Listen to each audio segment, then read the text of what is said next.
اعوذ باللہ السمیع العلیم من الشیطان الرجیم بسم اللہ الرحمن الرحیم رب اشرح لی صدری ویسر لی امری واحلل عقدۃ من لسانی ویفقہوا قولی رب یسر ولا تعسر وتمم بالخیر وبک نستعین رب زدنی علما۔ السلام علیکم ورحمۃ اللہ وبرکاتہ۔ الحمدللہ ہم سورہ بقرہ کا ترجمہ و تفسیر کر رہے ہیں۔ 260 آیات کا ترجمہ و تفسیر الحمدللہ ہم کر چکے ہیں۔ آج کا سبق آیت نمبر 261 سے دیکھیے۔ اعوذ باللہ من الشیطان الرجیم مثل الذین ينفقون اموالهم في سبیل اللہ کمثل حبۃ انبتت سبع سنابل فی کل سنبلۃ مئۃ حبۃ مثل الذین مثال الذین ان لوگوں کی جو وہ لوگ جو ينفقون وہ خرچ کرتے ہیں، جمع کا صیغہ ہے ینفقون، انفاق سے ہے یہ۔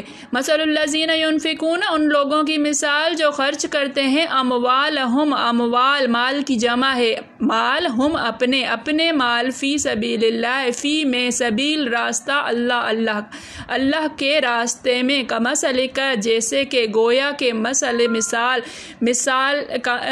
جیسے کہ مثال مانند اس کے حبتن حبہ ایک دانہ، انبتت اگتا ہے، سبع یا اگیں، سبع سات، عربی میں سبع سات کو کہتے ہیں، سنابل بالیں، خوشے، یوں سمجھ لیجئے کہ ٹہنیاں جس طرح سے نکلتی ہیں، درخت کی ٹہنیاں نکلتی ہیں اور جو بیجدار اناج ہوتا ہے اس کی بالیں نکلتی ہیں۔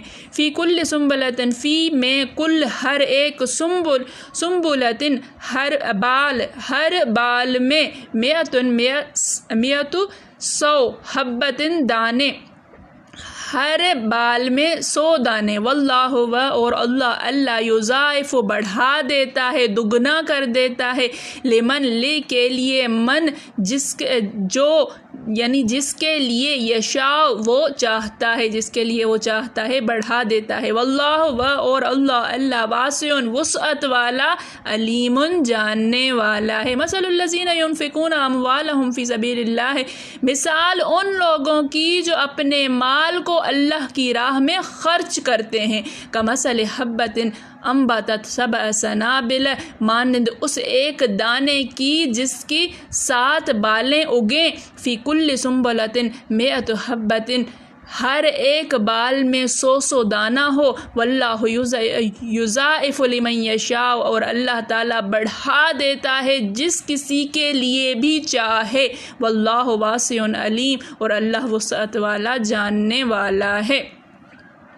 جو لوگ اپنا مال اللہ کی راہ میں خرچ کرتے ہیں، ان کے مال کی مثال اس دانے کی سی ہے جس سے 7 بالیں اگیں اور ہر ایک بال میں 100 دانے ہوں، اور اللہ جس کے مال کو چاہتا ہے زیادہ کرتا ہے، وہ بڑی کشائش والا اور سب کچھ جاننے والا ہے۔ یہ آیت جو ہے اللہ کی راہ میں خرچ کرنے کی ترغیب میں زبردست آیت ہے۔ اس سورہ بقرہ کی جتنی بھی آیات آئی ہیں، جتنی بھی خرچ کرنے کی، انفاق فی سبیل اللہ کی جتنی بھی آیات آئی ہیں، میری پسندیدہ ترین آیت یہ ہے کہ اللہ تعالیٰ فرماتا ہے کہ ایک دانہ، اللہ کی راہ میں ایک دانہ دینے والے کی مثال ایسے ہے کہ ایک اللہ کی راہ میں خرچ کرنے والے کی مثال ایسے کی ہے کہ کسی نے ایک دانہ بویا اور اس کی 7 جو ہیں وہ بالیں اگیں اور ہر ایک بال میں 100 دانے اگے۔ آپ نے دیکھا ہوگا کہ جب دانے والی اناج جتنا بھی ہوتا ہے اس کی کونپلیں اگتی ہیں، ایک دانہ اگر اگایا جائے تو وہ ایک جو ہے وہ شاخ نہیں نکلتی، وہاں سے جو کئی شاخیں نکلتی ہیں، کہیں سے 7 نکلتی ہیں اور کہیں سے اس سے بھی زیادہ نکلتی ہیں۔ خاص طور پر اگر کسی نے چاول کی فصل ہوتے ہوئے دیکھی ہو تو جو چاول کے خوشے جب لگائے جاتے ہیں، دانے تو ہو گئے، جب وہ اگتے ہیں تو بہت دور دور تک اس کی جو ہے وہ بوائی ہوتی ہے، تو یہ دیکھ کر میں تھوڑی سی حیران ہوئی تھی کہ یہ اتنی دور دور تک جو ہے وہ کیوں اس کو جو ہے پھر سے بویا جا رہا ہے. جب فصل تیار ہوتی ہے تو وہ اتنی گھنی ہوتی ہے کہ پورا لگتا ہی نہیں ہے کہ وہ جو اتنا زیادہ 1 یا 2 فٹ کا جو اسپیس دیا جاتا ہے وہ اسپیس باقی رہتا ہی نہیں ہے کہ اتنی اس میں سے بالیں اگتی ہیں. تو اللہ تعالیٰ اس ایک دانے سے جتنا چاہے بڑھا دیں.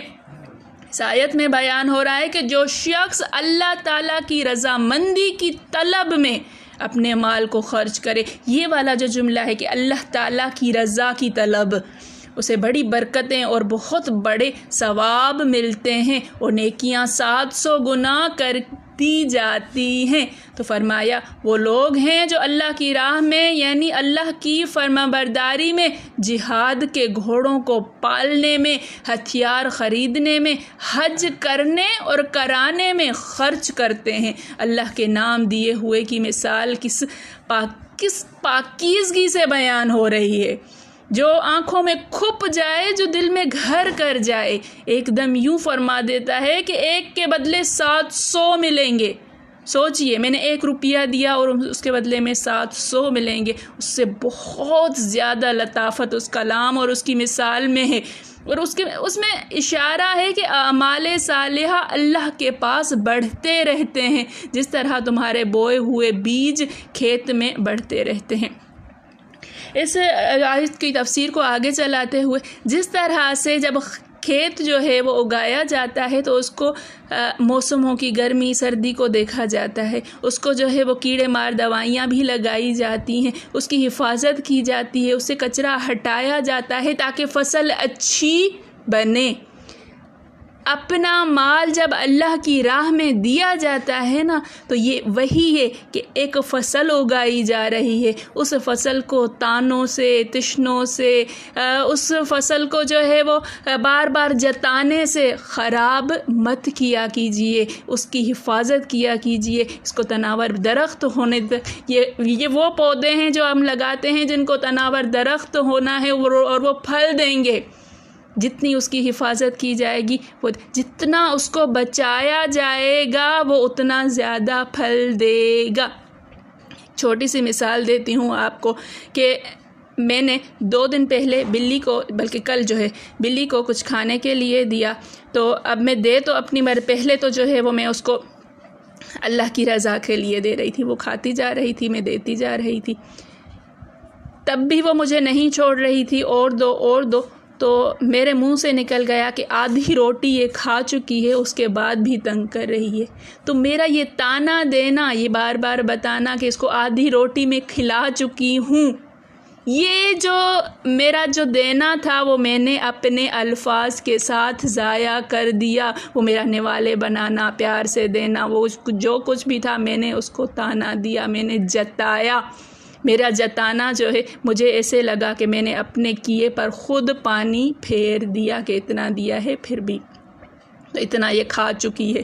تو اس چیز کا خیال رکھا کیجئے کہ جب بھی اللہ کی راہ میں جتنا بھی دیں، کم سے کم بھلے 1 دانہ ہی کیوں نہ دیں، اس کو تانوں سے، اس کو جتانے سے، اس کو کسی کے آگے بیان کرنے سے، شو کرنے سے، پھیلانے سے بچایا کیجئے، اس کی حفاظت کیا کیجئے. تب ہی یہ کونپلیں بڑھ کر 700 دانے دینے کے قابل بنیں گی.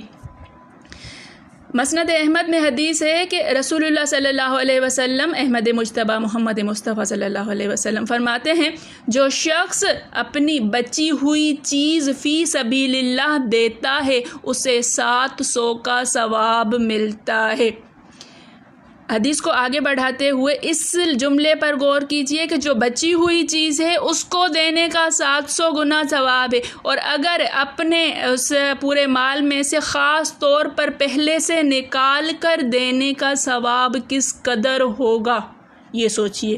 اور جو شخص جان پر یعنی اپنی جان پر اور اپنے اہل و عیال پر خرچ کرے اسے 10 گنا ملتا ہے، کیونکہ واجب ہوتا ہے ہماری جان پر خرچ کرنا واجب ہے، ہمارے اہل و عیال پر خرچ کرنا واجب ہے. جبکہ یہ ہم ڈیوٹی ہے اس کے باوجود اس پر 10 گنا ثواب ملتا ہے. بیمار کی عیادت کا ثواب بھی 10 گنا ملتا ہے. روزہ ڈھال ہے جب تک کہ اسے خراب نہ کرے. جس شخص پر کوئی جسمانی بلا، مصیبت، دکھ، درد، بیماری آئے وہ اس کے گناہوں کو جھاڑ دیتی ہے. کسی طرح کی بھی تکلیف، سر میں درد ہو گیا، پاؤں میں درد ہو گیا، کوئی بیماری لگ گئی، بخار آ گیا، کسی بھی طرح کا، یہ گناہوں کو جھڑنے کا سبب بنتا ہے. یہ حدیث جو ہے وہ حضرت ابو عبیدہ رضی اللہ تعالیٰ عنہ نے اس وقت بیان فرمائی تھی جب کہ آپ رضی اللہ تعالیٰ عنہ سخت بیمار تھے اور لوگ عیادت کے لیے گئے تھے. آپ کی بیوی صاحبہ سرہانے بیٹھی ہوئی تھیں. ان سے پوچھا کہ رات کیسی گزری؟ انہوں نے، بیوی صاحبہ نے کہا کہ نہایت سختی سے. آپ رضی اللہ تعالیٰ عنہ کا منہ اس وقت دیوار کی جانب تھا. یہ سنتے ہی لوگوں کی طرف منہ کیا اور فرمایا میری یہ رات سختی کی نہیں گزری، اس لیے کہ میں نے حضور صلی اللہ علیہ وسلم سے یہ سنا ہے. اوپر ہم نے جو حدیث بیان فرمائی، جو پڑھی ہے ابھی. مسند احمد کی ایک اور حدیث میں ہے کہ ایک شخص نے نکیل والی اونٹنی خیرات کی. آن حضرت صلی اللہ علیہ وسلم نے فرمایا یہ قیامت کے دن 700 نکیل والی اونٹنیاں پائے گا. مسند کی ایک اور حدیث میں ہے کہ اللہ تعالیٰ نے ابن آدم کی ایک نیکی کو 10 نیکیوں کے برابر کر دیا ہے اور وہ بڑھتی ہی رہتی ہیں 700 تک، مگر روزہ کہ اللہ تعالیٰ فرماتا ہے وہ خاص میرے لیے ہے. روزہ خاص اللہ تعالیٰ فرماتا ہے کہ میرے لیے ہے اور میں آپ کو اس کا اجر و ثواب دوں گا. اب اللہ تعالیٰ کتنا اس کا اجر دیں گے وہ اللہ تعالیٰ ہی جانتے ہیں. روزے دار کی دو خوشیاں ہیں، ایک افطار کے وقت، دوسری قیامت کے دن. روزے دار کے منہ کی بو اللہ کو مشک کی خوشبو سے زیادہ پسند ہے. دوسری حدیث میں اتنی زیادتی اور ہے کہ روزے دار اپنے کھانے پینے کو صرف میری وجہ سے چھوڑتا ہے. آخر میں ہے روزہ ڈھال ہے، روزہ ڈھال ہے. مسند کی ایک اور حدیث میں ہے کہ نماز، روزہ، اللہ کا ذکر، اللہ کی راہ میں خرچ پر 700 گنا بڑھ جاتے ہیں. ابن ابی حاتم کی حدیث میں ہے کہ جو شخص جہاد میں کچھ مالی مدد دے گو خود نہ جائے تاہم اسے ایک کے بدلے 700 کے خرچ کرنے کا ثواب ملتا ہے، اور اگر خود بھی شریک ہوا تو اس 1 درہم کے بدلے 7 لاکھ درہم کے خرچ کا ثواب ملتا ہے. پھر آپ نے جو ہے وہ اسی آیت کی تلاوت کی کہ واللہ یضاعف لمن یشاء واللہ واسع علیم، کہ اللہ تعالیٰ بڑھا دیتا ہے جس کسی کے لیے چاہے. واللہ واسع علیم، وسعت والا، علم والا، بڑے وسیع علم والا ہے اللہ تعالیٰ. حضرت ابو ہریرہ کی حدیث ہے کہ من ذی یقرض اللہ قرضا حسنا، کہ جو کوئی اللہ تعالیٰ کو قرض دے قرضا حسنا، بہترین قرض، فیضاعفہ لہ، تو وہ اس کو بڑھا دیتا ہے اس کے لیے اضعافا کثیرہ، کئی گنا زیادہ. اس آیت کی پیچھے ہم جو ہے 245 آیت اگر آپ کو یاد ہو تو ہم پڑھ چکے ہیں، اس کی پوری تفسیر ہم کر چکے ہیں، کہ جس میں ہے کہ 1 کے بدلے میں 2 کروڑ کا ثواب ملتا ہے. کیوں؟ اللہ تعالیٰ نے کیا بتایا؟ اضعافاً کثیرہ.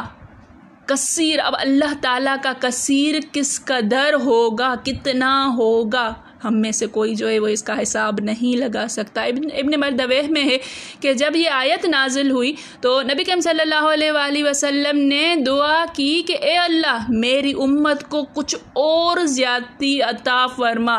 اللہ تعالیٰ فرماتا ہے کہ اس کے لیے بڑھا دیتا ہوں اضعافاً کثیرہ، اور حضور کا دعا کرتے ہیں کہ میری امت کے لیے اور زیادتی کر دے، اور زیادہ بڑھا کر عطا کر. آیت نازل ہوتی ہے من ذا الذی یقرض اللہ قرضا حسنا یضاعف لہ اضعافا کثیرہ.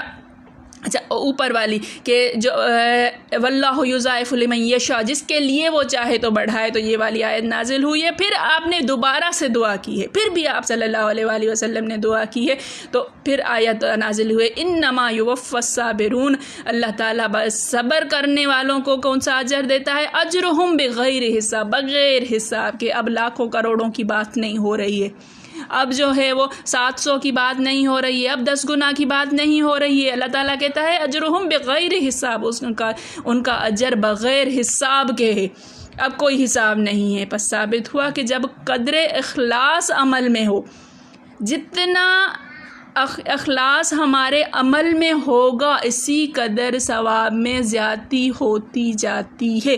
اللہ تعالیٰ بڑے وسیع فضل و کرم والا ہے، اللہ تعالیٰ کے ہاں کسی چیز کی کوئی کمی نہیں ہے۔ یہ ہم ہیں گن گن کے دینے والے، یہ ہم ہیں حساب کر کر کے دینے والے، یہ ہم ہیں اللہ تعالیٰ سے بھی حساب رکھتے ہیں، لوگوں سے بھی حساب رکھتے ہیں۔ ہم تو اپنی جان سے حساب رکھتے ہیں، کسی اور سے کیا؟ وہ جانتا بھی ہے کہ کون کس قدر مستحق ہے، اللہ تعالیٰ کو معلوم ہے کس کے عمل میں کتنا اخلاص ہے، وہ جانتا ہے، وہ یہ بھی جانتا ہے کہ کسے استحقاق نہیں ہے، کون مستحق نہیں ہے۔ کوئی جو ہے وہ اپنی پوری ملکیت دے دیتا ہے، خرچ کیے چلا جاتا ہے، لیکن اس کے بدلے میں کیا آتا ہے؟ اس کے اگلے پلڑے میں زیرو آ جاتا ہے۔ کیوں آ جاتا ہے؟ یہ اللہ تعالیٰ ہی جانتا ہے، کیونکہ دلوں کے حال اللہ جانتا ہے۔ اپنے اموال کو کبھی بھی تانوں سے تشنوں سے شو کر کے لوگوں کے سامنے پھیلا کے ضائع مت کیجئے گا۔ یہ جو تانوں والی، یہ جو جتانے والی لو ہے نا، یہ اپنی فصل کو نہ لگنے دیجئے گا۔ فسبحان اللہ والحمدللہ۔ میرے پڑھانے میں، آپ کے پڑھنے میں، میرے سمجھانے میں، آپ کے سمجھنے میں کوئی غلطی خطا بھول چوک ہو گئی ہو تو میں اللہ کے حضور میں توبہ کرتی ہوں اور معافی کی خواستگار ہوں۔ ربنا تقبل منا انک انت السمیع العلیم۔ السلام علیکم ورحمۃ اللہ وبرکاتہ۔